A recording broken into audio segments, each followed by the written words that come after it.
বাবজি চারটে মাযহাব বলে বাবজি আমরা জানি। প্রথম মাযহাব আমরা এখানে প্রায় মানুষ আহনাফ মাযহাবের অনুসারী। হানাফি যাকে বলা হয়, যিনার নাম আমরা সকলে জানি ইমাম আযম আবু হানিফা রাহমাতুল্লাহ আলাইহি। দুই নাম্বার আরেকটা মাযহাবের ইমাম আছে, ওনার নাম হচ্ছে হযরত ইমাম শাফি রাহমাতুল্লাহ আলাইহি। তিন নাম্বার আরেকটা মাযহাবের ইমাম, ওনার নাম হযরতে মালিক রাহমাতুল্লাহ আলাইহি। চার নাম্বার আরেকটা ইমামের নাম কিতাবে লেখা আছে, ওনার নাম ইমাম আহমদ বিন হাম্বল। নাম শুনেন না এইসব ইমামদের? এই ইমাম আহমদ বিন হাম্বল ওনার জীবনীতে লিখছেন, উনি বলেন আমি ফেরেশতাকে সালাম দিয়েছি, বলুন আলহামদুলিল্লাহ। উনি কত বড় দরজার তিনি ইমাম ছিলেন, কত বড় বুজুর্গ ছিলেন। ওনার জীবনীতে বাবজি বেশ কয়েকটা ঘটনা লেখা আছে। ওনার জীবনীতে একটা ঘটনায় বলছেন যে ইমাম আহমদ বিন হাম্বল রাহমাতুল্লাহ আলাইহি তিনি প্রচন্ড শীতের দিনে দিনের বেলাতে তিনি তাবলীগ করতে গিয়েছেন, জামাতের কাজ। এ দ্বীনি তাবলীগের দাওয়াত দিতে দিতে দিতে দিতে দিতে বাবজি অনেক দূর চলে গিয়েছে। উনি বাড়ি ফিরছিলেন, ফিরতে ফিরতে বাবজি সন্ধ্যা লেগে গেল। উনি চিন্তা করলেন বাড়িতে তো পৌঁছানো সম্ভব নয়, অনেকটা দূর আমার বাড়ি, কিন্তু আমি এই সারা রাত হাঁটিও আমি সেই জায়গায় পৌঁছাতে পারবো না। তো উনি দেখলেন আমার শীত বস্ত্র সেরকম কাছে নেই, শরীরে একটা পাঞ্জাবি আছে, মাথায় একটা রুমাল বাঁধা আছে পাগড়ি, এতে তো শীত আমার ভাঙবে না। তো উনি চিন্তা করলে রাস্তা যেতে যেতে একটা বাড়ি সেরকম পেলে তার কাছে আশ্রয় চাইব, তার বাড়িতে থেকে আমি সকালবেলা আবার রওনা নেব। ইমাম আহমদ বিন হাম্বল উনি মাঠ দিয়ে আস্তে আস্তে দেখলেন একটা ছোট্ট একটা ঘর দেখতে পেলেন। উনি বুঝতে পারলেন এই ঘরে মানুষ আছে। ইমাম আহমদ বিন হাম্বল ওই ঘরের দরজার কাছে গিয়ে তিনি সালাম দিলেন। উনি জানতেন যে বিশ্ব রাসূলুল্লাহ বলেছেন কারো বাড়িতে প্রবেশ করতে গেলে সালাম দেওয়া লাগবে। তাই ওই সেই নবীর কথাটাকে জিন্দা করার জন্য উনি সালাম দিলেন, আসসালামু আলাইকুম ওয়া রাহমাতুল্লাহি ওয়া বারাকাতুহু। বাড়ির ভিতর থেকে একটা যুবক সালামের উত্তর দিয়ে বেরিয়ে এসে বললেন, চাচা হ্যাঁ কি বলছেন বলো। বলো বাবা তোমার এই বাড়িতে আজকে আমাকে একটু থাকতে জায়গা দিবা? যুবকটা বলল, চাচা অসুবিধা নাই, আপনি আসুন, আমি একা আছি ঘরে। যুবক ছেলেটা হুকুম দিল, বৃদ্ধ সেই ইমাম আহমদ বিন হাম্বল চলে গেলে উনি বললেন, বাবা এশার সময় হয়ে গিয়েছে, একটু ওযু করার পানি আমাকে নিয়ে এসে দাও, আমি ওযু বানাবো। ইমাম আহমদ বিন হাম্বল ওযু বানিয়ে নামাজে দাঁড়াতে যাচ্ছে। যুবক ছেলেটা বলছেন, চাচা আমিও নামাজ পড়ব। কিতাবে লিখেছে যুবক ছেলেটার মুখে সুন্নতি দাড়ি ছিল। যুবক ছেলেটা ওই বৃদ্ধ লোকটার সাথে বাবজি জামাতে নামাজ আদায় করলেন দুজনায়। নামাজ পড়ার পরে যুবক ছেলেটা বললেন, চাচা ওই জায়গায় আপনি আরাম করুন, আমি আরাম করব না। বলে কেন? বলে এটা হোটেল ঘর, আমি সারা রাত রুটি তৈরি করি, আর সেই সারা রাতকার রুটি আমি সারা দিন বিক্রি করি। বলে তাই? বলে হ্যাঁ, আমি ওই দেখেন আটা পানি দিয়ে সানি রেখেছি, আমি এখন চুলার উপরে তাওয়া দিয়ে খোলা দিয়ে আমি আগুন ধরে আমি এই রুটি তৈরি করতে শুরু করব। যুবক ছেলেটা বাবজি রুটি তৈরি করতে শুরু করলো। বৃদ্ধ আহমদ বিন হাম্বল উনি মনে মনে চিন্তা করলেন যে আমি ওই যুবক ছেলেটার কাছে গিয়ে চুলার গুঁড়িতে বসে বসে আমি একটু আগুনের তাপ খাবো। বললো, বাবা কিছু যদি মনে না করো তাহলে তোমার আগুনের কি তাপ খেতে দিবা? কত বড় বুজুর্গ কিতাবে লিখেছে যে ওনার ঘরে বসে আগুনের তাপ চাইছে। আমাদের বাবজি সেই তাকওয়া আমাদের মধ্যে নেই। আমরা বহু মানুষ আছে বাবজি নারকেল পড়ে থাকলে রাস্তা ধারে আমরা উঠিয়ে নিয়ে গিয়ে বাড়িতে গিয়ে বাবজি সে নারকেলটা খেয়ে নি, অথচ গাছটা তার না। আমরা কখনো বাবজি তাকওয়াতে ধাক্কা দিই না যে এটা আমাদের অন্যায় হলো না ঠিক হলো।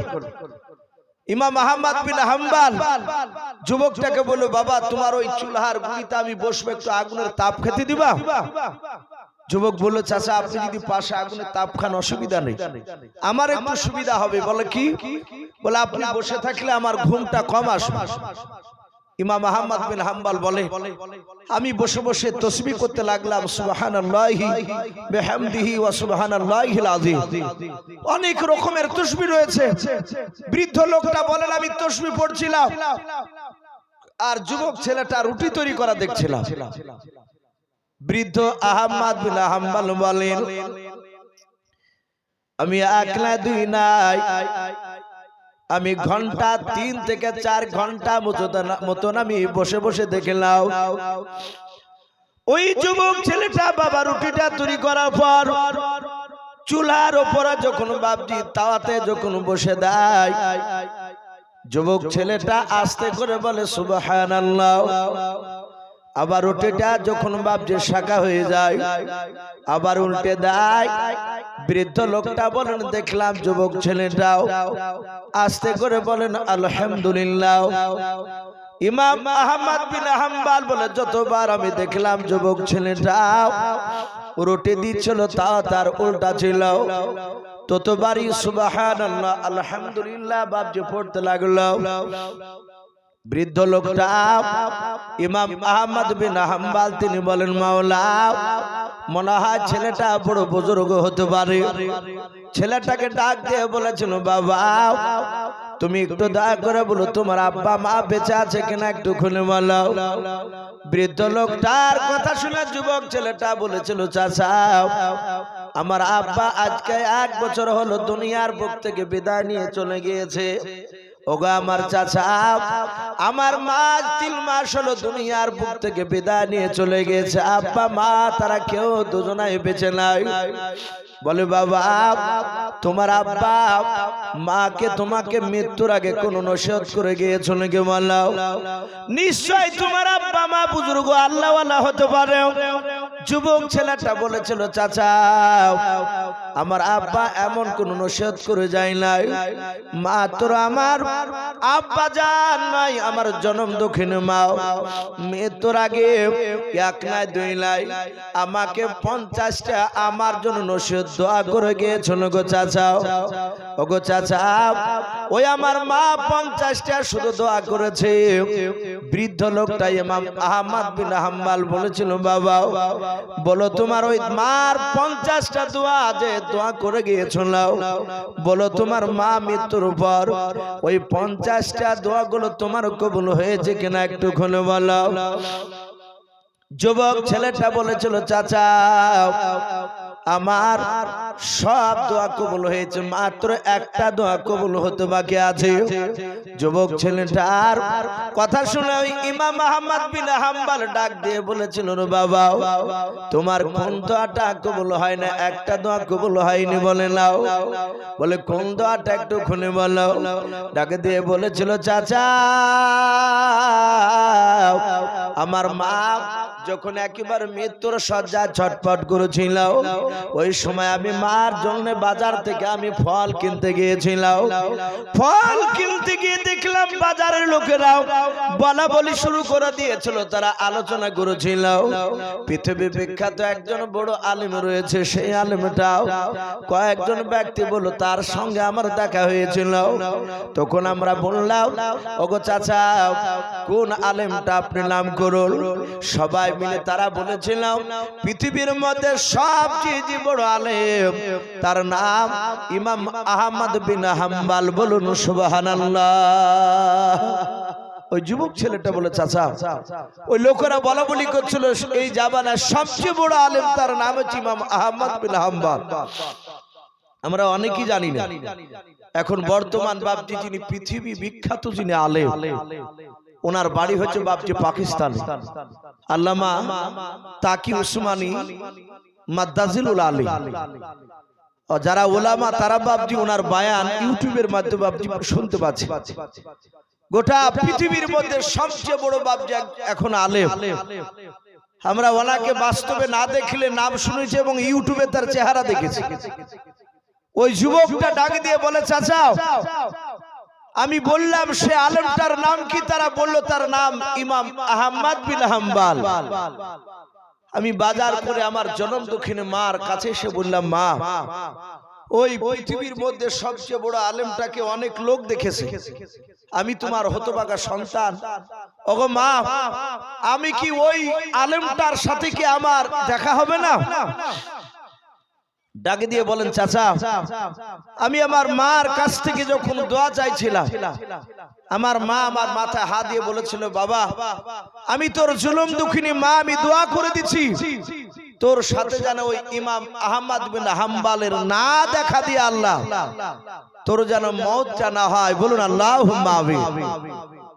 তাই বলেছিলেন, ওগো চাচা, আমার মার এক এক করে 50টার মধ্যে 49টা দোয়া কবুল হয়েছে, শুধু একটা দোয়া এখনো পর্যন্ত কবুল হয়নি। ওই পৃথিবী বিখ্যাত যে আলেমটা, সে আলেমটার সাথে আমার আজ পর্যন্ত দেখা হয় নাই। বলুন আলহামদুলিল্লাহ। কিন্তু কথা বলছে কার সঙ্গে? ওর সাথে। কিন্তু যুবক জানে না। ডাকে দিয়ে বলে, বাবা, তুমি সে আলেমটাকে এখনো দেখতে পাওনি? বলে না। বৃদ্ধ লোকটা মুচকে মুচকে হাসার বলেছিল, বাবা, তোমার মার 50 নম্বর দোয়াটা আজকে কবুল হয়ে গিয়েছে। বলে, চাচা, ওই আলেমটার সাথে তো আমার দেখা হয় নাই। আলেমটা আসলে এলাকার মানুষরা হইচই করতো, মানুষরা দেখার জন্য ছোটাছুটি করতো। ডাকে দিয়ে বলে, বাবা, তোমার চুলার পাশে যে 3 থেকে 4 ঘন্টা পর্যন্ত যে আগুনের তাপ খাচ্ছিলাম আমি, তুমি যে আমার সাথে নামাজ পড়েছে এশার জামাতে? বলে, হ্যাঁ। ওরে বাবা, আমি তোমার সাথে যে কথা বলছি, তোমার মার 50 নম্বর দোয়া সেই ইমাম আহমদ বিন হাম্বল, আমি বলুন সুবহানাল্লাহ। যুবক ছেলেটা অবাক, একদম চমকে উঠে বলছেন, হুজুর আপনি? বলে, হ্যাঁ। বলে, আল্লাহ রাব্বুল আলামিন আপনার পেছনে আমাকে নামাজ পড়ার পর্যন্ত একটু সুযোগ করে দিয়েছে। চাচা মাফ করবেন, আপনাকে আমি চিনতে পারিনি, আপনি ওই জায়গাতে বসে। বলে, বাবা, আর বসা লাগবে না, আমরা ঘুমাই কম। যারা আল্লাহর ওলি হয়, বুজুর্গ যারা হয়, তারা বাপজি ঘুমাতে পারে না, তারা সারা রাত ইবাদতে কাটিয়ে দেয়। বলুন আলহামদুলিল্লাহ। এই ইমাম আহমদ বিন হাম্বল, তিনি এত বড় বুজুর্গ ছিলেন, উনি বলছেন, আমি ফেরেশতাকে সালাম দিয়েছি। আপনার আমাদের মধ্যে থেকে এখনো সেই রকম যদি আমলিয়াত যদি আল্লাহর কাছে কবুল হয়ে যায়, আপনি যে ফেরেশতাকে দেখতে পাবেন না তার কোনো মানে নয়। হযরতে বিশ্বনবীর সাহাবায়ে কেরামরা বলেন, আমরা দেখলাম নবীজি সালাম দিলেন, উপর থেকে বাপজি কে যেন কথা বলছিলেন। আল্লাহ রাসূলের কথার ভঙ্গিমা শুনে বুঝতে পারলাম সম্রাট জিবরিলের সাথে কথা বলছে। আল্লাহ রাসূল সাল্লাল্লাহু তাআলা আলাইহি ওয়াসাল্লাম ডাক দিয়ে বলেন, ওগো জিবরিল ভাই, কি ব্যাপার? তুমি আমার দিকে প্রথম আসমান থেকে আমাকে ডেকে কেন কথা বলছো? বলো। বুখারী শরীফে বাপটি এসেছে, বাদুল ওহী বলে একটা অধ্যায়, যে আল্লাহ রাসূলের কাছে বাপজি জিবরিল আলাইহিস সালাম কিভাবে ওহী নিয়ে আসতে। এই বাদুল ওহীর অধ্যায় বুখারীতে লেখা আছে, জিবরিল আলাইহিস সালাম রাসূলুল্লাহর কাছে 10 রকমের কায়দায় ওহী নিয়ে আসতেন। বলুন আলহামদুলিল্লাহ। তো জিবরিল আলাইহিস সালাম ডাক দিয়ে বললেন, ওগো আল্লাহর রাসূল, আপনি আমার ডান হাতের দিকে আপনি তাকান। আল্লাহর নবী জনাবে মুহাম্মদ রাসূলুল্লাহ সাল্লাল্লাহু তাআলা আলাইহি ওয়াসাল্লাম আমার বিশ্বনবী ডাক দিয়ে বলেন, ওগো জিবরিল ভাই, আপনার হাতে আমি ঘরের দরজাগুলো দেখতে পাচ্ছি, কয়েকটা ঘরের দরজা। হযরত জিবরিল ডাক দিয়ে বলেন, নবী, আপনি আমার দরজাগুলো হাতের তালুতে দেখতে পাচ্ছেন? বলে, হ্যাঁ। কটা দরজা আছে আপনি গনে গনে উত্তর দেন। আল্লাহর নবী বলেন, জিবরিল ভাই, তোমার হাতে 1 না 2 না 7টা দরজা দেখতে পাওয়া যায়। জিবরিল বলে, নবী, আপনি বলুন জান্নাত কটা? বলে, জান্নাত হচ্ছে 8টা। বলে, নবী গো, জাহান্নাম কটা বলে জাহান্নাম হচ্ছে 7টাও। আল্লাহর নবীকে ডাক দিয়ে বলুন হুজুর 7টা জাহান্নামের দরজার ছবিগুলো আমি আপনার কাছে দেখাতে নিয়ে এসেছি। আমার আল্লাহ আপনাকে দেখানোর জন্য বলেছে যা আমার দোস্ত হাবিবুল্লাহকে দেখে দিয়ে এসো। আল্লাহ রাসূল বললেন জিবরিল ভাই তোমার এই দরজাগুলো জাহান্নামের দরজাগুলো আমাকে দেখে দিয়ে তুমি কি করবা বলো, আমাকে কি বোঝাতে চাও? জিবরিল আলাইহিস সালাম বলে হুজুর আপনাকে দেখাতে চাই এই 7টা জাহান্নাম দিয়ে কোন কোন নবীর বেঈমান উম্মত উম্মতিরা জাহান্নামে যাবে সেটা আপনাকে দেখানোর জন্য আমার আল্লাহ পাঠিয়েছেন। আল্লাহর নবী জনাব মুহাম্মদুর রাসূলুল্লাহ সাল্লাল্লাহু তাআলা আলাইহি ওয়াসাল্লাম ডাক দিয়ে বললেন ওগো আমার জিবরিল ভাই তাড়াতাড়ি বলো প্রথমকার দরজা দিয়ে কোন নবীর বেঈমান উম্মত উম্মতিরা জাহান্নামে যাবে তুমি বলো। জিবরিল আলাইহিস সালাম আস্তে করে বাপ জনায় জোর করে ডাক দিয়ে বললেন নবী গাও প্রথম দরজা দিয়ে হযরত আদম শফিউল্লাহ আলাইহিস সালাম, হযরত দানিয়াল আলাইহিস সালাম, হযরত শীশ নবী আলাইহিস সালাম, হযরত জাকারিয়া নবী আলাইহিস সালাম, এইভাবে বাবা বেশ কয়েকটা নবী রাসূলের নাম করলেন। হযরত জিবরিল আলাইহিস সালাম বলেন নবী এই যে সব নবী রাসূলের নাম করলাম এই সব নবী রাসূলের এক শ্রেণীর বেঈমান উম্মত উম্মতিরা হবে, তারা প্রথমকার দরজা দিয়ে জাহান্নামে চলে যাবে। আল্লাহর নবী ডাক দিয়ে বলেন জিবরিল ভাই 2 নাম্বার দরজা দিয়ে কোন নবীর বেঈমান উম্মত উম্মতি যাবে একটু খুলে বলো। জিবরিল আলাইহিস সালাম ডাক দিয়ে বলেছিলেন ওগো আল্লাহর নবীজি 2 নম্বর দরজা দিয়ে হযরত মুসা নবী পয়গম্বর আলাইহিস সালাম, হযরত জাকারিয়া নবী আলাইহিস সালাম, হযরত ইউসা বিন নুন আলাইহিস সালাম, হযরত ইউনুস নবী আলাইহিস সালাম, হযরত আপনার ইদ্রিস নবী আলাইহিস সালাম, এইভাবে আবার বেশ কিছু নবী রাসূলের নাম করলেন। নাম করার পর ডাক দিয়ে বললেন ওগো আল্লাহর নবী এই সব নবী রাসূলের এক শ্রেণীর বেঈমান উম্মত উম্মতি হবে, তারা 2 নাম্বার দরজা দিয়ে জাহান্নামে চলে যাবে। আল্লাহর নবী জনাবে মুহাম্মদুর রাসূলুল্লাহ সাল্লাল্লাহু তাআলা আলাইহি ওয়াসাল্লাম বিশ্ব নবীজির বাপজির কাছে 1 নয় 2 নয় 3 4 5 6 করে বাপজি 6 পর্যন্ত বাপজি দরজা জাহান্নামের দরজার প্রত্যেকটা নবী রাসূলের বাপজি আপনার নাম করুণার বললেন ওগো আল্লাহর নবী যে 6 নাম্বার দরজা পর্যন্ত এই সব নবী রাসূলদের এক শ্রেণীর বেঈমান উম্মতি হবে, তারা জাহান্নামে চলে যাবে। আল্লাহর দরদি নবী আমার ডাক দিয়ে বলেন জিবরিল ভাই তাড়াতাড়ি বলো 7 নাম্বার দরজা দিয়ে কোন নবীর বেঈমান উম্মত উম্মতি যাবে একটু তুমি খুলে বলো। হযরত জিবরিল আলাইহিস সালাম বাবা কোনো কথা বলেন নাই। আল্লাহ রাসূল আবার ডাক দিয়ে বলেন জিবরিল ভাই তাড়াতাড়ি বলো 7 নাম্বার দরজা দিয়ে কোন নবীর বেঈমান উম্মত উম্মতি যাবে বলো।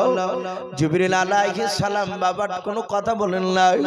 ডাক দিয়ে নবী যে ডাক দিয়ে বলেন জিবরিল তুমি এক এক করে 6টা দরজাতে তুমি নবীজির নাম করলাও, রাসূলদের নাম করলাও, আর তুমি 7 নাম্বার দরজার কাছে কেন নবীজির নাম তুমি করো নাই? চুপচাপ কেন তুমি আমার দিকে চেয়ে আছো বলো। আল্লাহর নবী জনাবে মুহাম্মদুর রাসূলুল্লাহ সাল্লাল্লাহু তাআলা আলাইহি ওয়াসাল্লাম তিনি বলেন আমি বিশ্ব নবীজিকে দেখলাম না জিবরিলকে দেখলাম।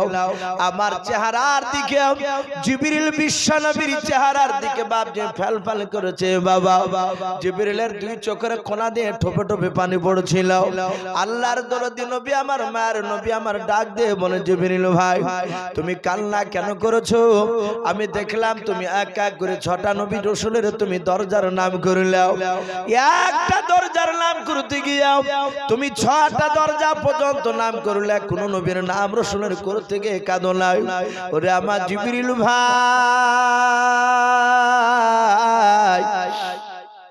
সাত নাম্বার দরজার দিকে তাকিয়ে তুমি আমার দিকে কেন কান্না করেছো মাওলাও? আল্লাহর নবীজির কথা শুনে জিবরিল বলে, হুজুর সাত নাম্বার দরজাটার নাম বলতে বড্ড কষ্ট পায়। আল্লাহর নবী বলেন, জিবরিল ভাই কষ্ট পাও না, তুমি তাড়াতাড়ি বলো। আস্তে করে জিবরিল বলছেন, নবী গো সাত নাম্বার দরজা দিয়ে ও আল্লাহর নবীজি আপনার এক শ্রেণীর উম্মতি হবে, তারা কিয়ামত পর্যন্ত নবী গো আপনার সুন্নাত অনুযায়ী তারা চলবে না, আল্লাহর কোরআন অনুযায়ী চলবে না। ও আল্লাহর নবীজি কিয়ামত পর্যন্ত আপনার উম্মত এক শ্রেণীর বেঈমান উম্মতি হবে, তারা সাত নাম্বার দরজা দিয়ে জাহান্নামে চলে যাবে। জিবরিল আলাইহিস সালাম শুধু এতটুকু কথা বলেন, ও আল্লাহর রাসূল এই সাত নাম্বার দরজা দিয়ে আপনার এক শ্রেণীর বেঈমান উম্মতিরা যাবে। সাহাবায়ে কেরাম বলেন, আমরা সকলে চাতক পাখি নাই, রাসূলুল্লাহর চেহারার দিকে চেয়ে চেয়ে কথাগুলো শুনছিলাম, নবীর কথা শুনছিলাম, কিন্তু যার সাথে রাসূল কথা বলছিলেন সম্রাট জিবরিলের সাথে, তার আওয়াজগুলো শুনতে পাচ্ছিলাম না। যখনই আমার বিশ্ব নবীর নাম করলে রহমতের দরুদ নবী আমার কাঁদতে কাঁদতে বিশ্ব রাসূল মসজিদ নববীর দরজা দিয়ে সোজা একদম বেরিয়ে রাসূলুল্লাহর বাড়ির দিকে বাপজি চলে গেলে মুরব্বী সাহাবা হযরতে আবু বকর সিদ্দিক রাদিয়াল্লাহু তাআলা আনহু উনি ডাক দিয়ে বলে, ও আমার সাথী ভাইরা, আমার বিশ্ব নবীকে কেউ পেছন দিক থেকে ডাকবে না, কারণ আমার বিশ্ব নবী চরম ব্যথায় ব্যথিত, আল্লাহ রাসূলকে ডাকবে না। আমার নবী কাঁদতে কাঁদতে বাড়ির দিকে চলে গেল, রাসূলুল্লাহ হয়তো মাগরিবের সময় আমাদের কাছে আসবে। সাহাবাদের এটা জানা ছিল যে বিশ্ব নবী কলমার দাওয়াত দেওয়া ছাড়া, নবী আমাদের কাজ ছাড়া রাসূলুল্লাহ থাকতেন না। নবী এত ভালোবাসতেন সাহাবাদেরকে, সাহাবারা রাসূলুল্লাহকে ভালোবাসতেন। সাহাবায়ে কেরামরা মাগরিবের সময় বাপজি মসজিদে বসে অপেক্ষা করতে লাগলে, সাহাবায়ে কেরামরা কাতার বেঁধে বসে আছে, নামাজের বাপজি আপনার টাইম হয়ে গেল, আজান হলো। হযরতে বিশ্ব নবীর সাহাবারা বলেন, আমরা পেছন দিক থেকে তাকিয়ে তাকিয়ে দেখছিলাম, নবী আসলেন না। আবু বকর তিনি মাগরিবের নামাজের ইমামতি করলে, আবু বকর বলেন হয়তো এশাতে আসবে। এশার নামাজ বিশ্ব নবী যায় নাই, হযরতে আবু বকর উনিও ইমামতি করলে। এভাবে বাপজি কিতাবে লিখেছে 3 দিন পার হয়ে 4 দিনকার দিন আবু বকর বাপজি ফজর নামাজ পড়ে ডান দিকে বাম দিকে সালাম ফিরে হযরতে আবু বকর তাসবিহ তাহলিল করে ছোট্ট করে দোয়া করে আবু বকর বলে, লোক আমার বন্ধুরা, আমি আজ 4 দিন দেখলাম আমার বিশ্ব নবী জনাবে মুহাম্মদ রাসূলুল্লাহ, সকলে বলুন সাল্লাল্লাহু তাআলা আলাইহি ওয়াসাল্লাম, এই বিশ্ব নবী দরুদি নবী আমার সঙ্গে সঙ্গে আপনার বলা হয়েছে। আবু বকর সিদ্দিক ডাক দিয়ে বললে, ওগো ভাই, আমরা দেখলাম বিশ্ব নবী আজকে 4 দিন হতে চললো, নবী বাড়ি থেকে আসে নাই, নবী এমন কি হয়েছে রাসূলুল্লাহ, চলো আমরা রাসূলুল্লাহর বাড়ি থেকে একটু দেখে আসি। সব সাহাবারা বাপজি চলে গেলে আবু বকর সিদ্দিক তিনি আগে আছে, উনি দরজার গুড়ি থেকে রাসূলুল্লাহকে সালাম দিলেন, আসসালামু আলাইকা ইয়া রাসূলুল্লাহ ইয়া হাবিবাল্লাহ। আল্লাহ রাসূলের বাপজি বাড়ির ভিতর থেকে নবীর গলার আওয়াজ বাপজি বেরিয়ে আসলো না। সাহাবা আবু বকর বলে, দেখলাম আমরা আল্লাহ নবীর কলিজার টুকরা বেটি মা ফাতেমা জোহরা রাদিয়াল্লাহু তাআলা আনহা তিনি সালামের উত্তর দিলেন, ওয়া আলাইকুমুস সালাম ওয়া রাহমাতুল্লাহি ওয়া বারাকাতুহু। সালামের উত্তর দিয়ে কাঁদতে কাঁদতে বেরিয়ে এসে বলেন, ওগো আব্বার বন্ধুরাও, আমার আব্বা কই? আমার আব্বা জানকে আজ 4 দিন ধরে দেখতে পাই না। হযরতে আবু বকর কাঁদতে কাঁদতে বলেন, ফাতেমা কি বললেন নবীজি 4 দিন ধরে বাড়িতে নাই? বলে না। ফাতেমা কাদার বলে, আমি মনে মনে ভাবছিলাম নবী মসজিদে নববীতে আছে, আল্লাহর দরুদে নবী আমার নাই, 4 দিন ধরে আমাদের বাড়িতে আসে নাই। আবু বকর বলে না,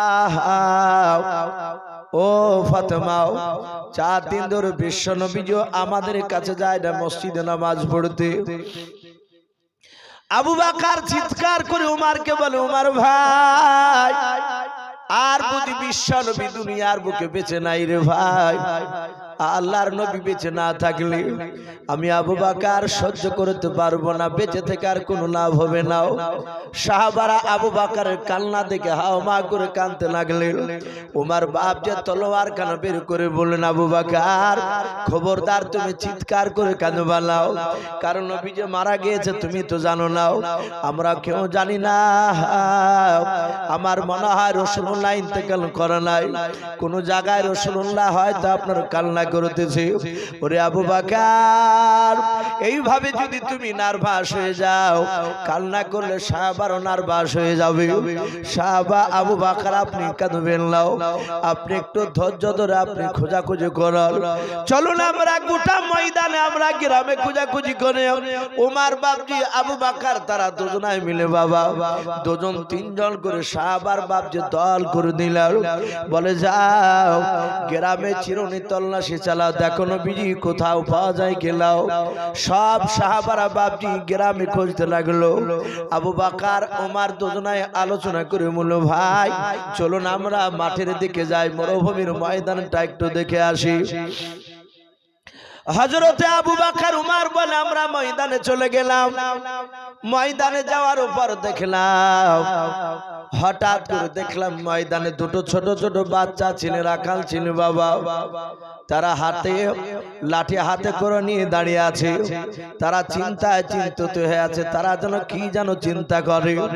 ওমর কাছে গিয়ে বলেছিল, বাবা সারা পৃথিবীর দরুদ নবী জনাবে মুহাম্মদ রাসূলুল্লাহ সাল্লাল্লাহু তাআলা আলাইহি ওয়াসাল্লামকে কি তোমরা দেখেছো? বলে ময়দানে যে তোমরা, ওরে বাবা আজ 4 দিন ধরে আমরা পাগলের মতো খোঁজাখুঁজি করতেছি নবীকে, আমার নবীকে দেখতে পাই না, আমরা থাকতে পারি নাই।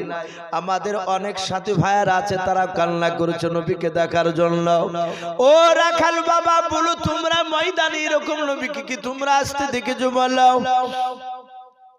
ওই বাচ্চা দুই ভাই তারা লাঠি নিয়ে দাঁড়িয়েছিল, ডাক দিয়ে বলেছিল, চাচা আমরা আপনার দরদে নবীজিকে চিনি না, মোহাম্মদকে চিনি না। ও চাচা আমরা পেরেশান অবস্থা আছি 4 দিন ধরে। বলে কেন বাবা? বলে চাচা ওই দেখেন একটা গুহা দেখতে পাচ্ছেন জঙ্গল। বলে হ্যাঁ। ওই গুহার ভিতরে ছোট্ট একটা গর্ত আছে। বলে হ্যাঁ। ওই গুহার ভিতরে কোথা থেকে একটা পাগল, 4 দিন হলো ওই পাগলটা এসেছে। আসার পর ওই মাটিতে কপাল টিকে দিয়ে সে দাঁড়াত অবস্থায় শুধু কান্না করছে, ইয়া উম্মতি ইয়া উম্মতি। ওগো চাচা ওই দেখেন ওই গুহার চারিদিকে দুম্বা উটগুলো দেখতে পাচ্ছেন, ওগুলো সব আমাদের। সারা দিন আর খাবার খাই না, 4 দিন ধরে পানি ঘাস কিছুই খাই না। বাড়িতে মেরে নিয়ে যায়, আবার বাড়ি থেকে পালিয়ে আসে, বেঁধে রাখলে দড়িকে ছিঁড়ে চলে আসে।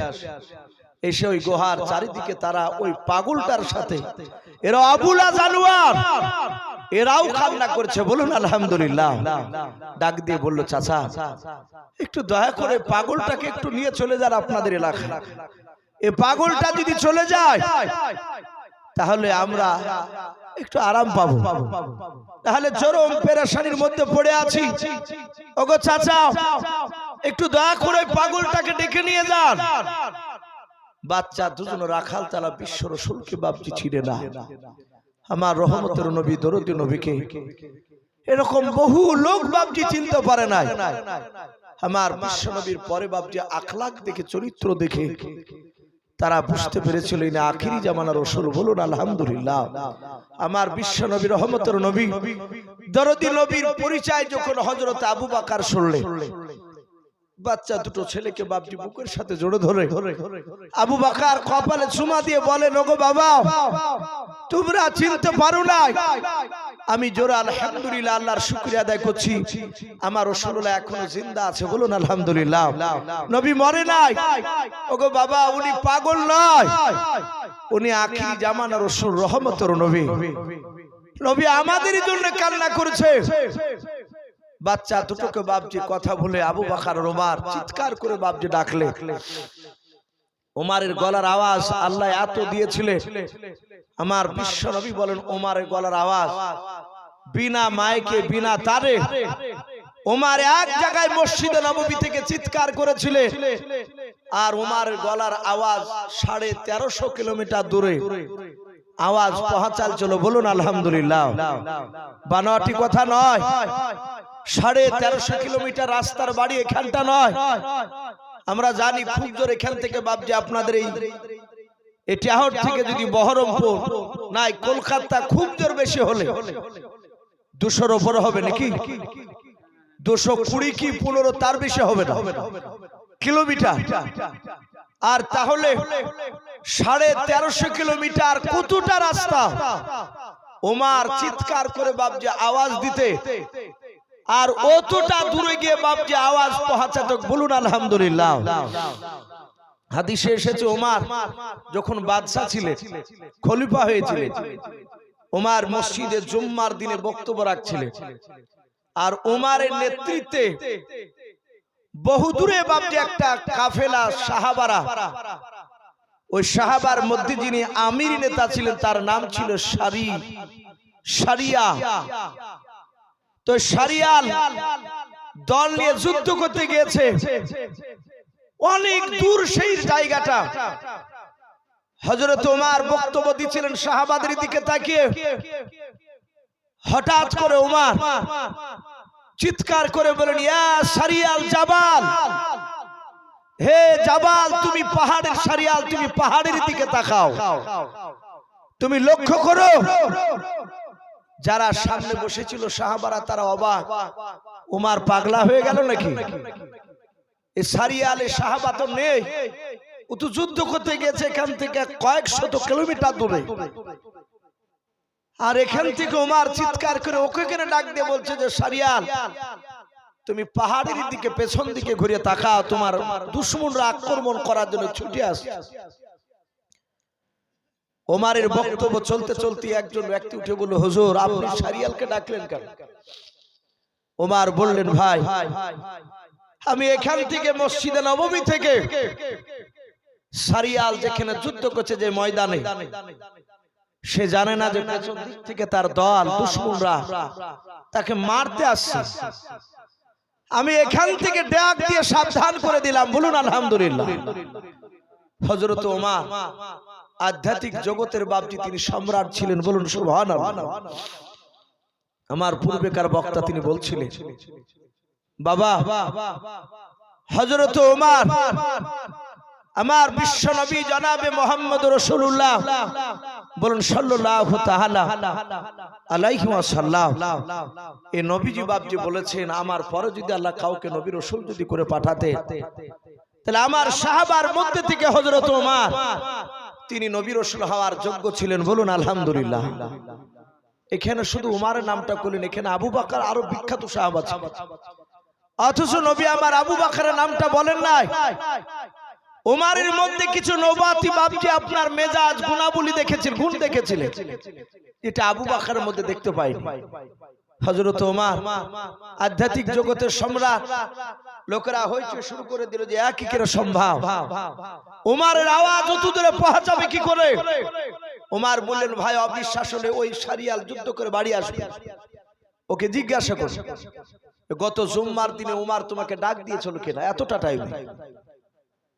সারিয়াল বাড়ি আসলেন, হাজার হাজার মসজিদে নববীতে বাপজি অনেক লোকরা রয়েছে, সব মদিনার লোক। ওমরের ব্যাপারে জিজ্ঞাসা করলেন, সারিয়াল তোমাকে কি ওমর ডাক দিয়েছিল? সারিয়াল বলছেন, মনে হচ্ছে ওমর আমাকে 10 হাত দূর থেকে আমাকে পাহাড়ের দিকে লক্ষ্য করতে বললেন, বলুন আলহামদুলিল্লাহ। আমি এরকম আওয়াজ শুনতে পেয়েছি, এ ছিল ওমর। ওমর চিৎকার করে ডাক দিতে লাগলেন, ওগো সাথী ভাইরা সবাই চলে এসো, নবী আমার মরে নাই, নবী জিন্দা আছে, এই দেখো গুহার ভিতরে বিশ্ব নবী আমার সেই দারত অবস্থায় কাঁদছে। আবু বকর সিদ্দিক রাদিয়াল্লাহু তাআলা আনহু আল্লাহর নবীজিকে বাপ দিয়ে সালাম দিলেন, আসসালামু আলাইকা ইয়া রাসূলুল্লাহ ইয়া হাবিবাল্লাহ ইয়ারফাউ রাসাকা। আবু বকর বলেন, নবী আপনি তাড়াতাড়ি মাথাটা তুলুন, আর আপনাকে মাটিতে মাথা লাগিয়ে থাকতে হবে না।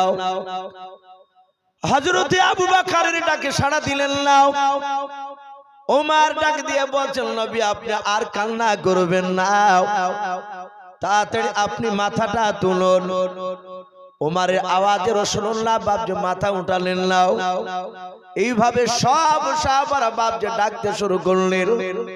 কারো ডাকে রাসূলুল্লাহ বাপজি সাড়া দেয় নাই, শুধু নবী আমার কান্না করেছে, মাওলা কিয়ামতের ময়দানে আমার উম্মতরা জাহান্নামে চলে গেলে আমি তোমার পয়গম্বর রাসূল আমি জান্নাতে থাকতে পারবো না। বলুন সুবহানাল্লাহ। আল্লাহর নবীর বন্ধু আবু বকর সিদ্দিক রাদিয়াল্লাহু তাআলা আনহু বলে, দেখলাম আমাদের কারো কথায় যখন বিশ্ব নবী আপনার মাথা তুললেন না, আবু বকর ডাক দিয়ে বলেছেন, ওমর রে, ওরে আমার সাথী ভাইরা শুনে নাও, আমাদের কারো ডাকে আর নবীজি সাড়া দিবে না। শুধু একটা মেয়ে যদি ডাক দেয়, বলে কে সেই মেয়েটা? আল্লাহ নবীর বন্ধু আবু বকর ডাক দিয়ে বলেছিলেন, ওগো আমার সাথী ভাইরা, আল্লাহর নবীর কলিজা টুকরা বেটি হযরত মা ফাতেমাতুজ জোহরা রাদিয়াল্লাহু তাআলা আনহাকে দেখেছে।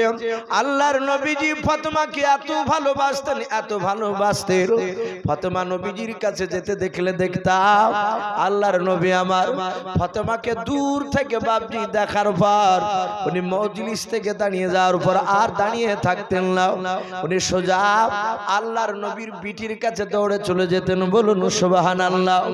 আল্লাহর নবী বলতেন, গো ফাতেমা কেন তুমি আমার কাছে এসেছো? বলো, আমার জামাই আলীকে দিয়ে যদি তুমি খবর দিতে তাহলে আমি তোমার কাছে চলে আসতাম। আল্লাহর নবীর বন্ধু আবু বকর বলে, নবী গো, ওগো আমার সাথে ভাইরা, আমার মনে হয় ফাতেমা এসে ডাক দিলে নবী আর থাকতে পারবে না, মাথা তুলে ফেলবে। সব সাহাবারা বলল, তাড়াতাড়ি ডেকে নিয়ে আসো। দুজন সাহাবাকে বাপজি খবর দিলেন, আপনার আব্বা জান বেঁচে আছে। ফাতেমা বলে, কোথায়? বলে, ওই দেখো গুহার ভিতরে সেই দাঁড়াত অবস্থায় কাঁদে মাঠে। ফাতেমাতুজ জোহরা রাদিয়াল্লাহু তাআলা আনহা তিনি কাঁদতে কাঁদতে দৌড়ে আসার পর আল্লাহর নবীকে সালাম দিলেন, আসসালামু আলাইকা ইয়া রাসূলুল্লাহ ইয়া হাবিবাল্লাহ। মা ফাতেমাতুজ জোহরা রাদিয়াল্লাহু তাআলা আনহা রাসূলুল্লাহ আর পৃষ্ঠা মুবারক বাপ জাহান দিয়ে ডাক দিয়ে বলে, ইয়ারফাউ রাসাকা, ওগো আল্লাহর নবী যে, ওগো আমার আব্বা জান আর কান্না করবেন না, তাড়াতাড়ি আপনি মাথাটা উঠান। ফাতেমাতুজ জোহরা ডাক দিয়ে বলে, আব্বা আপনি মাথা তুলুন। রাসূলুল্লাহর বাপজি ডাকে নয়, ফাতেমার ডাকে রাসূলুল্লাহ সাড়া দিলেন না। ভাই আমার বিশ্বনবী রহমতের নবী সেই দারত অবস্থা আছে। হঠাৎ করে দেখলেন জিবরিল আলাইহিস সালাম আল্লাহ রাসূলের কাছে এসে হাজির হয়ে গেলেন। নবীজির কাছে এসে বলে, আসসালামু আলাইকা রাসূলুল্লাহ ইয়ারফাউ রাসাকা, হে আল্লাহর রাসূল, আর আপনাকে জমিনে মাথা ঠেকে রাখতে হবে না, আপনি এক্ষুনি মাথা তুলুন। আল্লাহ রাসূল বললেন, ওগো জিবরিল ভাই, আমি অতক্ষণ পর্যন্ত মাথা তুলবো না। বলে, কেন? বলো জিবরিল তুমি বলো, আমার উম্মতিদেরকে আল্লাহ জান্নাত যতক্ষণ পর্যন্ত না দিবে সবাইকে, আমি ততক্ষণ পর্যন্ত সেজদা মাটি থেকে আমি উঠবো না। বলুন আলহামদুলিল্লাহ। আমার বিশ্বনবীর কথা শুনে জিবরিল আলাইহিস সালাম ডাক দিয়ে বলছেন, ওগো আল্লাহর রাসূল, আপনি কাঁদবেন না, আল্লাহ আমাকে খবর দিয়ে পাঠিয়েছে, আপনার প্রকৃতি যারা উম্মতি হবে তারা একটাও জাহান্নামে যাবে না। বলুন আলহামদুলিল্লাহ। তারা সবাই জান্নাতে যাবে যদি প্রকৃতি উম্মতি হয়। আল্লাহর নবী বলেন, ওগো জিবরিল ভাই, আমরা আল্লাহ আর কিছু কি বলেন নাই? হযরত জিবরিল আলাইহিস সালাম ডাক দিয়ে বলেন, নবী আমার আল্লাহ আপনাকে এমন একটা জিনিস দান করেছে যে জিনিসটা হযরতে আদম শফিউল্লাহ আলাইহিস সালামকে দেয় নাই, মুসা নবী পয়গম্বর আলাইহিস সালামকে দেয় নাই, হযরতে নূহ নবী পয়গম্বর আলাইহিস সালামকে দেয় নাই। ও আল্লাহর নবী যে শুধু আপনাকে ওই জিনিসটা দান করেছে, বাদ বাকি কাউকে দেয় নাই। আল্লাহর নবী বলেন, ওকে জিবরিল ভাই বলো কোন জিনিসটা একমাত্র আমার আল্লাহ আমাকে দান করেছেন বলো। জিবরিল আলাইহিস সালাম ডাক দিয়ে বলে, হুজুর আপনাকে আল্লাহ একটা মাকামে মাহমুদ বলে কিয়ামতের ময়দানে আপনাকে একটা জায়গা দেয়া হবে, বলুন সুবহানাল্লাহ। মাকামে মাহমুদ, একটা জায়গা আপনাকে দেয়া হবে, যে মাকামে মাহমুদে বসে আপনি বসে থাকবেন আর আপনার সামনে দিয়ে জাহান্নামী মানুষরা জাহান্নামে যাবে। হে রাসূল, আপনি সেই দিন আপনার উম্মতকে চিনতে পারবে। ও আল্লাহর রাসূল, আপনার যতটা উম্মতকে আপনি চিনতে পারবে, যতবারই আপনার উম্মতকে ধরে বলবেন আল্লাহ তুমি আমার এই উম্মতকে জান্নাতে দাও, ততবারই মহান রব্বুল আলামিন আপনার দোয়াকে কবুল করবে, বলুন সুবহানাল্লাহ।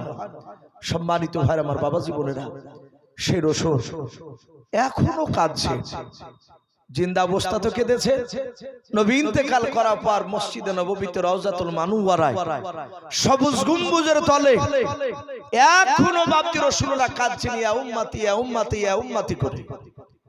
আমরা সেই রাসূলের জন্য বাপজি এখনো কাঁদতে পারি না। ভাই যাই হোক, আমি বেশি লম্বা চড়া করব না, কারণ আমার পরে আরেকজন বক্তা রয়েছে, উনিও খুব সুন্দর বাপজি গান রাখে। যেহেতু সামনে ফজরের সময় হয়ে আসছে, আমি প্রতিটা বাপজি ভাইদেরকে বলবো, ভাই আপনারা যেহেতু এটা জানেন যে এটা মাদ্রাসা বাপজি, এটা জালসা। আর মাদ্রাসা মানে বাপজি একদম ফজরের আগ পর্যন্ত নয়, ফজর বাদও আর একটা বক্তা উঠবে।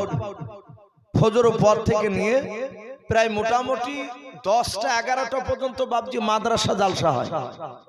আর এই জালসাতে বাপজি ওই একটাই কথা থাকে যে বাপ ভাই মা দান দেন, এর বাইরে কিছু না। তা আমি ভাইজানকে বলবো যে আমার পরে যে বক্তা তাকে একটু রেডি করে নিয়ে আসো, সে আসো। হযরত মাওলানা রফিকুল ইসলাম সাহেব ভাইজান, সে উনিও সেই সন্ধ্যার আগ থেকে এসে বসে আছে, বলছেন ইসু ভাই তুলবে কখন। তো যাই হোক, তা আমি আপনাদেরকে বলছি ভাই, যেহেতু আমাকে নজরুল ভাই মাদ্রাসা দিন এখন বর্তমানে এখন হেড হয়তো দায়িত্বে আছেন, খুব ভালো মানুষ, আপনারা এলাকার মানুষ জানে উনি যেখানে থাকেন সেখানকার মাদ্রাসার ভোল্টি পাটি পাল্টিয়ে যায় পড়া। উনি যে জায়গায় দেখেছি আমি, যেই মাদ্রাসাতে থেকেছে সে মাদ্রাসায় হেফজ পড়া দুর্দান্ত হয়। আলহামদুলিল্লাহ উনি বলছেন ইসু ভাই আপনিও শেষের বেলায় একটু দেখবেন, ইনশাআল্লাহ মানুষ দিবে। তা আমি প্রতিটা বাপজি ভাইদেরকে বলবো, ভাই আপনারা আমার পূর্বেকার বক্তা তার পূর্বেকার বক্তা যথেষ্ট আপনারা দিয়েছেন। আমি মাত্র বাপজি মিনিট 10 মতো আমি আপনাদের কাছে, আমি বেশি নয়, মাত্র 100 খান করে টাকা ভাই যদি থাকে তাহলে একটু বলবেন, আর না থাকলে বাপজি আমার পূর্বেকার বক্তা যেমন বলছিলেন যে বাকিতে দিবে, একটু বাকিতে ভাই দেখেন মাশাআল্লাহ, এই দেখেন ভাই আমার 5 কেজি রায় দিবে ইনশাআল্লাহ। আমাকে নজরুল ভাই একটু বলেছেন যে ভাই একটু রায়ের কথা বলবে, ইনশাআল্লাহ আমি আপনাদের কাছে অনুরোধ করব ভাই 100 খান করে টাকা কমসে কম বাপজি যদি 10টা মানুষ যদি আমরা দিই, যারা দিয়েছেন আলহামদুলিল্লাহ, নগদ যদি কাছে না থাকে একটু বলবেন যে ভাই আমি 1 মাসের মধ্যে 100টা টাকা দেব ইনশাআল্লাহ। যাক রহমান এখানে লোক না, এখানে এ নজরুল ভাই, নজরুল ভাই আপনি এই খাতা লিখার মানুষ পাঠান, এই সব মনে হয় যেমন শুয়ে পড়াচ্ছে। তো ভাই তো যাই হোক, মা বোন, আমি মা বোনদেরকে বলবো, ওগো মা বোন আপনারও টাকা তো আলহামদুলিল্লাহ দিয়েছে, আমি অনুরোধ করব বাপজি ভাই মা বোনদেরকে 100 খান করে টাকা, আর কমসে কম 10 কেজি করে ভাই রায়, একটা ঘানি যাকে বলে আমরা, যদি 10 কেজি দিতে নাও পারি 5 কেজি করে দিব ইনশাআল্লাহ। একটু আসি ভাই, যেহেতু এখানে বোর্ডিং এ রান্না হয়, এখানে প্রচুর বাপজি তেল লাগে। এলাকায় পেঁয়াজেরও চাষ হয়, আপনারা হয়তো অনেকে দিয়েছেন ভাই। আমি অনুরোধ করব আপনারা 20 কেজি 10 কেজি এক বস্তা করে ভাই একটু পেঁয়াজ লিখান ইনশাল্লাহ। 10-12টা লোক যদি বাবজি এক বস্তা করে দেন তা তো 10 বস্তা আগে যাবে। আর 5 কেজি 10 কেজি করে রায় ভাই, আমরা যদি 10টা লোক দিই তাহলে 10টা হয়ে যাবে ইনশাল্লাহ। ভাই একটু আসি, হবে না কেউ ভাই? 10 কেজি পেঁয়াজ না হলে 20 কেজি না হলে এক বস্তা রায়। যাক ভাই আমার দেখেন 10 কেজি গম। ওদিকে বলেন যে নামটা একটু লিখান ভাই, নামটা লিখেন। রহমান, আব্দুর রহমান ভাই আমার, উনি গম দিতে চেয়েছে আর 5 কেজি রায়। আল্লাহ তার দানকে কবুল করুন, আল্লাহুম্মা আমিন। এই দেখেন ভাই আমার, কি নাম ভাই? জসমউদ্দিন, বাড়ি টেহট। জসমউদ্দিন ভাই আমার, ওখানে দেন 500 টাকা। জসমউদ্দিন ভাই আমার, উনি নগদ 500 টাকা দিয়েছেন, বলুন মারহাবা। ওনার আব্বার জন্য একটু দোয়া চেয়েছে গো মাওলা, তুমি জসমউদ্দিন ভাই আব্বার কবরে আযাবকে তুমি মাফ করে দাও, বলুন আল্লাহুম্মা। যাক আব্দুর রহমান উনিও বলেছেন আব্বার জন্য আল্লাহ ওনারও 5 কেজি রায় আর 10 কেজি গম দিয়েছে, তার আব্বারও কবর আযাবকে তুমি maaf করে দাও, বলুন আল্লাহুম্মা আমিন। ভাই আসু ভাই, আমি ওই বক্তাকে আনতে পাঠিয়েছি, ইনশাআল্লাহ হয়তো আর 2-3 মিনিটের মধ্যে হাজির হয়ে যাবে। নজরুল ভাই আপনি একটু আসো, প্রায় 3টা বাজতে চললো। ওগো মা বোন, আপনারা কমসে কম না হলো 5 কেজি করে রায় একটু বলো ভাই। রায়ের তো অসুর লাগে, আপনার অংশ থেকে না, যেটা অসুর বেরোবে তাইতে থেকে দেন ইনশাআল্লাহ। নামটা লিখাবেন, যদি দিয়ে দেন মাদ্রাসা ভালো, না হলে ছেলেরা হয়তো মাওলানা সাহেবরা ছেলে পাঠাবে যে আপনার বাড়ি থেকে নিয়ে আসুন। ভাই আসি, আমরা 10 কেজি 20 কেজি করে পেঁয়াজ লেখা ইনশাআল্লাহ। মানুষ তো আসলে কমে গেছে, তা লিখাবে কত? মানুষ চলে গিয়েছেন আলহামদুলিল্লাহ ভাই। আর যদি কেউ থাকে, যাক ওগো মা বোন, একটা ছেলেকে বলবো ওই মা বোনদের কাছে গেটে একটু দাঁড়ালে ভালো হয় ভাই। আর একটা বক্তা আছে মা বোনদেরকে বলার জন্য, উনি বসে আছে, আর সময় খুব কম, আর 1 ঘন্টার পরই তো বাপজি মানুষকে বাড়ি যেতে হবে, জোরারাত সারতে হবে, আবার নামাজ পড়তে হবে। তো ভাই আসি আসি, দেরি না করে একটু তাড়াতাড়ি আসি।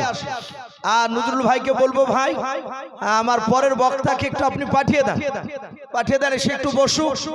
আমি আপনাদের কাছে ভাই আমি একটু দেখতে চাই ভাই, 5 কেজি 10 কেজি করে রায় কিংবা 10 কেজি 20 কেজি করে বাপজি পেঁয়াজ একটু আসি ভাই। আর 100 খান করে টাকা ভাই হবে না, একটা যুবক ভাই শুধু 500 টাকা দিয়েছে ভাই, একটু আসি, আমরা বিরক্ত হব না, একটু আসি ইনশাআল্লাহ। একটু দেরি না করে একটু তাড়াতাড়ি আসি। ওগো মা বোন, আপনাদেরকে বলবো 50-100 5 কেজি রায় কিংবা 10 কেজি রায় একটু নামটা লিখায়। জি একটু নামটা লিখায়। অজিত মোল্লা, তার বাবা মা মারা গিয়েছে, তার নামে 500 টাকা দিয়েছেন, বলুন মারহাবা। বলেন আরে তকবীর। অজিত মোল্লা ভাই তার আব্বা মা মারা গিয়েছে, তার 500 টাকার বদলে মহল্লা তুমি তার বাপ মার কবর আযাবকে মাফ করে দাও, বলুন আল্লাহুম্মা আমিন। আল্লাহ যারা দান করছে, যারা করতে পারে নাই, তুমি সকলের আত্মীয়-স্বজন কবর আযাবকে তুমি মাফ করে দাও, বলুন আল্লাহুম্মা আমিন। ভাই একটু আসু ভাই, যার শেষ ভালো তার সব ভালো। আসু ভাই, আর 5 কেজি করে রায় ভাই একটু লিখায়, তাহলে 20 কেজি করে বাপজি একটু পেঁয়াজ লিখায়। আমরা আল্লাহ রাস্তায় আমরা কেউ না দিয়ে যাব না ইনশাআল্লাহ, বলো সকলেই দানের হাত একটু বাড়াবো। আচ্ছা মা বোন কি সব চলে গেছে নাকি? দেখতে তো পাওয়া যাচ্ছে না একটাও। ওগো মা বোন, আপনারা কমসে কম 5 কেজি করে রায় লিখান। আপনারা পাশাপাশি যদি থাকেন একই গ্রামে, আপনারা আলোচনা করুন যে আমি 5 কেজি, তুমি 5 কেজি দিয়ে 10 কেজি ঘানি দেবো ইনশাআল্লাহ। একটু ছেলে হাত দিয়ে রাখেন, আপনারা একটু পাঠিয়ে দেন।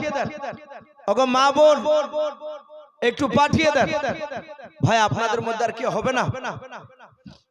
একটু এনাকে একটু পেছনে যেতে বলুন তো একটু ভাই, আর কি হবে না আপনাদের মধ্যে থেকে কেউ? জি তো ভাই একটু আসি, একাজন থাকে এরকম। আচ্ছা ভাই 100 খান করে টাকা ভাই, আর 2-3টা লোক হবে না? বারবার করে বাপজি চাইছি, এটা মাদ্রাসার জন্য। যদি 10 জনা মিলে যদি 1 বস্তা চালের যদি টাকা হয়ে যায়, ইনশাআল্লাহ কাজে আসবে। দেখেন বাপজি আমার এ দেখেন 100 টাকা দিয়েছে। আল্লাহ তার 100 টাকা দানকে আল্লাহ কবুল করুন। ওগো মাওলা, তুমি 100 টাকা বলে আল্লাহ তুমি তার দানকে তুমি কবুল করে নাও, তুমি তার আত্মীয় স্বজন কবর আযাবকে তুমি মাফ করে দাও। বলুন আল্লাহুম্মা আমিন। ভাই আসি, আর কি হবে না ভাই? একটা মানুষ বাপজি 10 কেজি রায়ের বাপজি কেউ নাম লিখাতে পারলেন না? 10 কেজি রায়।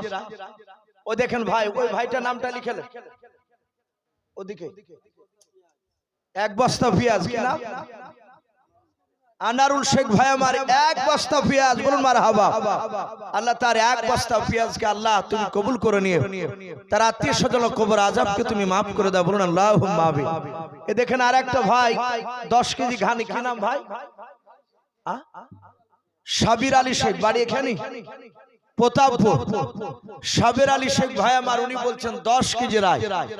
আল্লাহ তার 10 কেজি রায়কে আল্লাহ কবুল করুন, তার আত্মীয় স্বজন কবর আযাবকে মাফ করুন। বলুন আল্লাহুম্মা আমিন। এ দেখেন ভাই হরকতে বরকত হয়, ইনশাআল্লাহ দিবে। ভাই আসি, দেরি না করে একটু তাড়াতাড়ি আসি। আমরা 100 খান করে টাকা না দিতে পারলে কমসে কম 5 কেজি রায় লিখাই, না হলে 20 কেজি বাপজি পেঁয়াজ আমরা লিখাই। জি একটু আসি। এ দেখেন আর একটা ভাই আমার উনি 200 টাকা দিয়েছেন। আচ্ছা মেহবুব এখানে আসো, এই 200 টাকা দিয়েছেন। আল্লাহ তার 200 টাকার দানকে আল্লাহ কবুল করুন। বলুন আল্লাহুম্মা আমিন। এই দেখেন ভাই আমার নাম কি? ভাদু শেখ, বাড়ি ভিটে বাড়াই। 500 টাকার দাতা। বলুন মারহাবা। আল্লাহ তার 500 টাকার দানকে আল্লাহ কবুল করুন। বলুন আল্লাহুম্মা আমিন। আল্লাহ যারা দান করছে, যারা করতে পারে নাই, তুমি তাদের সকলের আত্মীয় স্বজন কবর আযাবকে তুমি মাফ করে দাও। বলুন আল্লাহুম্মা আমিন। ভাই আসি, রহমান শেখ কি দিয়েছে? 10 কেজি রায়। বলুন মারহাবা। বলেন নারে তাকবীর। আল্লাহ রহমান শেখের 10 কেজি রায়কে তুমি আল্লাহ কবুল করে নিও, তার নেক মাকসুদকে তুমি পুরা করে দাও। হায়াতে তয়বা সিহাতে কুল্লিয়া তুমি দান করো। ওগো মাওলা তার আত্মীয় স্বজন কবর আযাবকে তুমি মাফ করে দাও। বলুন আল্লাহুম্মা আমিন। ভাই আর কি হবে না ভাই? আর 2-3টা লোক 10 কেজি রায় কিংবা 1 বস্তা পেঁয়াজ কিংবা 100 টাকা ভাই একটু লিখা ইনশাআল্লাহ। ওগো মা বোন, আপনাদের মধ্যে থেকে আমি একটু দেখতে চাই শেষের বেলায় 2-4টা মা বোন যদি আপনার 5 কেজি রায় কিংবা হয়তো 100 খান করে টাকা যদি পাঠান, আলহামদুলিল্লাহ মাদ্রাসার অনেক কাজে আসবে। আপনারা যথেষ্ট মাদ্রাসায় দানের হাত আপনারা বাড়ি দিয়েছেন। আমি আবার শেষের দিকে একটু চাইছি, আর আমি নজরুল ভাইকে বলবো, ভাইজান ভাই রফিকুল ভাই আপনি আসো। মানুষ একটু বসে আছে, হয়তো আপনার কিছুক্ষণ শুনে ইনশাআল্লাহ আখিরি দোয়া নিয়ে মানুষ বাড়ি যাবে। ভাই দেরি না করে একটু তাড়াতাড়ি আসে। আমরা হয়তো অনেকেই চিন্তা করছি যে টাকা দিলে দান করলে হয়তো ফুরিয়ে যায়, কিন্তু বাপজি দান করলে ফুরাবে না। বিশ্বনবী দরদি নবী জনাবে মুহাম্মদ রাসূলুল্লাহ বলেছেন, দান করলে তার ধন সম্পদে বরকত হয়। বলুন আল্লাহুম্মা আমিন। মহান রব্বুল আলামিন তার রাসূল বলছেন, দান করলে তার টাকাতে তার রুজিতে মহান রব্বুল আলামিন বরকত দেয়। এটা অনেক বাপজি আপনার লোক তারা বাস্তবে বলেছেন যে আমরা এরকম দান করে আমরা প্রমাণ পেয়েছি। একটু আসি। আর সবচেয়ে বড় কথা, আপনার আমার নবী জনাবে মুহাম্মদ রাসূলুল্লাহ সাল্লাল্লাহু তাআলা আলাইহি ওয়াসাল্লাম এই বিশ্ব নবী বলেছেন, যারা দুনিয়ার বুকে দান করে যাবে কিয়ামতের ময়দানে কয়েক রকমের লোক দাঁড়িয়ে থাকবে। তার মধ্যে থেকে রাসূলুল্লাহ বলেছেন, এক শ্রেণীর মানুষের মাথাগুলো বাপজি গলাটা হবে লম্বা উঁচু। সাহাবারা বলেন, ওগো আল্লাহর রাসূল, যাদের গলাগুলো উঁচু হবে, মাথা লম্বা হবে, তারা কারা? নবীজি বললেন, তারা দুনিয়ার বুকে যারা আজান দেয়, মুয়াজ্জিন যারা হবে, 5 ওয়াক্ত নামাজের জন্য যারা ডাকে, কিয়ামতের ময়দানে তাদের গলাগুলো একটু লম্বা করা হবে। মানুষরা দেখবে ওরা মুয়াজ্জিন, আল্লাহ তাদের জন্য একটা কুটা রেখেছেন আলাদা, তারা বিরাট দামি হবে। আমার বিশ্ব নবী বলেন, ওরে আয়েশা শুনে নাও, যারা দুনিয়ার বুকে দান করবে তাদের হাতগুলো কিয়ামতের ময়দানে তাদের লম্বা হবে।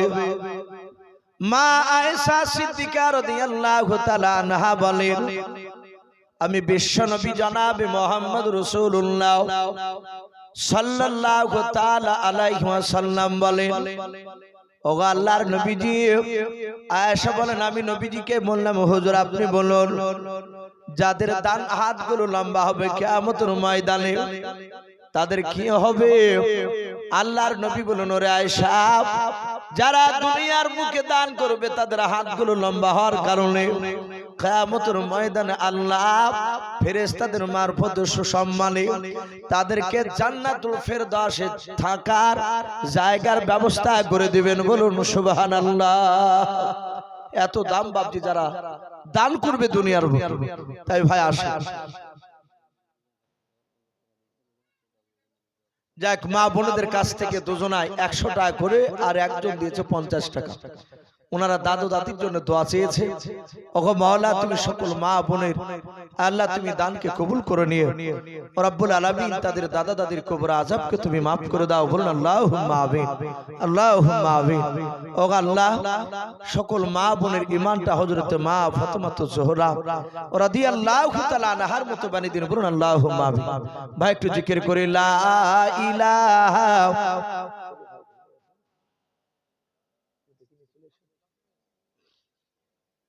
লা ইলাহা